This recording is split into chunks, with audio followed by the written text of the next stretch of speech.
وفاق میں اور پنجاب میں حکومتوں کی تبدیلی ہوئی ہے تو ایک دم بحران پیدا ہوئے، بڑے بحران کا پیدا ہونے کا عمل شروع ہوا ہے، سیاسی بحران، معاشی بحران، اقتصادی بحران، ایک بڑا دونوں یعنی پنجاب کی سطح پر بھی اور وفاق کی سطح پر بڑے بحرانوں کی ایک نئی شکل پیدا ہوئی جو لوگوں کو اس وقت سمجھ میں نہیں آ رہا تھا۔ تو ایک ایسی صورتحال میں جب اکنامی اتنا پیچھے چلی گئی تھی، ایسے حالات میں خود آگے بڑھ کر حکومت سنبھالنا یہ پی ایم ایل این کے لیے اور جناب وزیر اعظم شہباز شریف صاحب کے لیے یہ مناسب عمل تھا، یا وہ انتظار کر لیتے کچھ دیر کہ وہ ٹھیک ہے وہ اپنا وقت گزار لیں پھر جاتے ہیں؟ دیکھیے یہ چیز بڑی واضح ہے کہ مسلم لیگ نون اور ہماری لیڈرشپ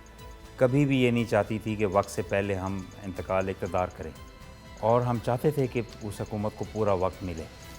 لیکن جب معاملات اس نہج پہ پہنچ گئے کہ لگ رہا تھا کہ ملک خدا نخواستہ ڈیفالٹ کی طرف جا رہا ہے، اور آئی ایم ایف سے بہت مشکل معاہدہ پچھلی حکومت نے کر لیا اور عملی اقدامات اس کے بالکل الٹ کرنا شروع ہو گئے۔ معاہدہ کیا کہ ہم پیٹرول اتنا بڑھائیں گے، عملی طور پہ بڑھایا نہیں۔ معاہدہ کیا کہ بھی ہم یہ ٹیکس لگائیں گے، عملی طور پہ لگایا نہیں۔ ہم کبھی بھی ٹیکس لگانے کے حامی نہیں، کبھی بھی ہم ریٹ بڑھانے کے حامی نہیں۔ لیکن جب کوئی حکومت کسی انٹرنیشنل ایجنسی سے اس تو طرح آپ کا کو تو ری نیگوشیٹ کرنا چاہیے تھا نا، کہ اس کے ساتھ کرتے کہ جناب یہ تو وہ حکومت کر گئی ہے، اب ہمارے ساتھ دوبارہ کریں، ڈیل کریں۔ جی میں اس پہ بھی آتا ہوں۔ میں coming back to your original question, آپ نے فرمایا کہ ان مشکل حالات میں آپ نے جو ذمہ داری لی، تو بالکل آپ نے صحیح کہا کہ انتہائی مشکل حالات تھے، لیکن ایک طرف ہمیں یہ تھا کہ ہم خدا نخواستہ ملک کو فیل ہوتا نہیں دیکھ سکتے تھے۔ تو اگر ہم نے مشکل فیصلے آج کرنے پڑ رہے ہیں، اور مشکل فیصلے اس کو اسی لیے کہتے ہیں کہ یہ عوام کے لیے اور حکومت کے لیے اور پارٹیوں کے لیے بہت مشکل فیصلے ہیں، لیکن ہم نے اس لیے یہ ذمہ داری کی کہ ہمارے رائے فرار اختیار کرنے کی بجائے ملک کی بہتری کے لیے ہم نے یہ ذمہ داری قبول کی ہے، اور انشاءاللہ ملک کی بہتری کے لیے کام کریں گے۔ اور ہمارا اس پہ پختہ یقین ہے کہ انسان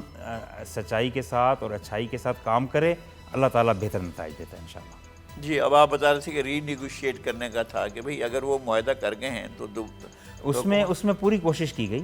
لیکن وہ معاہدے اس طرح کے ہوئے ہیں کہ اس میں اگر آئی ایم ایف سے قسط نہ ملتی اس سٹیج پر آ کے اچانک، تو پاکستان ڈیفالٹ پہ جاتا تھا، اور اس سے بہت زیادہ مہنگائی کا طوفان آنا تھا، بہت زیادہ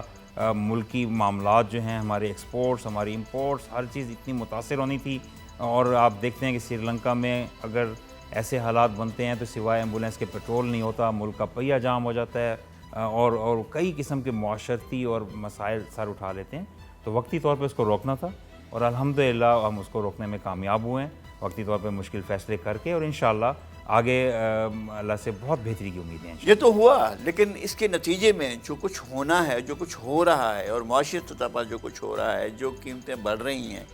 اس سے تو آپ نے اپنی مقبولیت کو خطرے میں ڈالا ہے، آپ کی پارٹی نے۔ میں نے بالکل آپ سے یہی عرض کر رہا ہوں، اسی لیے تو اس کو کہہ رہے ہیں کہ مشکل فیصلے، اسی لیے تو کہہ رہے ہیں کہ یہ آسان نہیں تھا،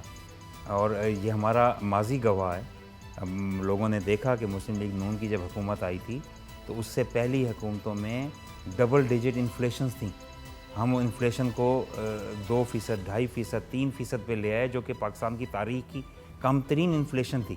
اور انفلیشن کیا ہوتی ہے؟ افراط زر، مہنگائی کو کنٹرول کیا گیا، اور چیزوں کی قیمتوں کو کنٹرول کیا گیا، ساتھ بجلی کو مہیا کیا گیا۔ تو عوامی سروس میں، عوامی خدمت میں جو ید طولہ رکھتی ہے، اور جو دسترس الحمدللہ رہی ہے مسلم لیگ نون کی، ٹریک ریکارڈ رہا ہے، تو یہ اگر اس کے برعکس ہمیں آج وقتی طور پہ کچھ چند مہینوں کے لیے کچھ فیصلے کرنے پڑے ہیں، تو ہمیں اللہ سے امید ہے کہ انشاءاللہ یہ فیصلے لوگ اس کو سمجھیں گے۔ لوگوں کو پتہ ہے کہ یہ پچھلے 4 سال کی بیڈ گورننس جو کہ عیاں ہے، پچھلے 4 سال میں ہر موقع پہ جگہ جگہ داستانیں لکھی ہوئی ہیں پنجاب اور باقی حکومت میں، کہ جہاں پہ بیڈ گورننس کی گئی ہے، اور وہ لوگ اس کو سمجھتے ہیں۔ تو ہمیں یقین ہے کہ انشاءاللہ اللہ تعالیٰ عزت دینے والا ہے، اور لوگوں کے دلوں میں انشاءاللہ وہ حقیقت۔ دیکھیں اب آپ کے پاس 1 سال 2 مہینے ہیں، ہم سمجھتے ہیں کہ جو ایک آئینی مدت ہے کہ جب الیکشن کا اگر شیڈول کے مطابق ہوتے ہیں، اور تو اس کے بعد آپ کے پاس 1 سال 2 مہینے کا تقریباً اتنا وقت ہے، یا 2 سال، 1 سال 3 مہینے کا اگر وقت ہے آپ کے پاس، تو پھر آپ کے پاس یہ سب کچھ ڈیلیور کرنے کا وقت موجود ہے کہ آپ چیزوں کو دوبارہ ٹریک پر لا سکیں، معیشت کو دوبارہ سنبھالا دے سکیں. اور ایک بات اور بھی ذہن میں رکھیں کہ اس وقت سیاسی عدم استحکام جو ہے سب سے بڑا خطرہ ہے. آپ کے سامنے ہے کہ سیاسی استحکام نہیں ہے ملک کے اندر، اور ملک کے اندر ایک پولرائزیشن جو ہے جو بہت زیادہ ہوا اس کو مل رہی ہے. تو اس صورتحال میں آپ کیسے آگے بڑھیں گے؟ دیکھیے، آپ نے جس طرح پہلے کہا تھا کہ وقت سے پہلے حکومت میں آنے کا چیلنج مسلم لیگ نون اور اتحادیوں نے قبول کیا، اس طرح یہ چیلنج بھی قبول کیا کہ مسلم لیگ نون نے جب باقی اتحادیوں نے کہا کہ وزارت عظمیٰ کی سیٹ، وزارت اعلیٰ کی سیٹ، گورنر کی سیٹ، فائنانس منسٹر کی سیٹ یہ مسلم لیگ نون نے لینی ہے، یعنی ڈرائیونگ سیٹ پہ ہمیں بٹھایا، تو ہر چیز کی ذمہ داری جو ہے ہمیں پتہ ہے کہ ہمارے پہ آئے گی،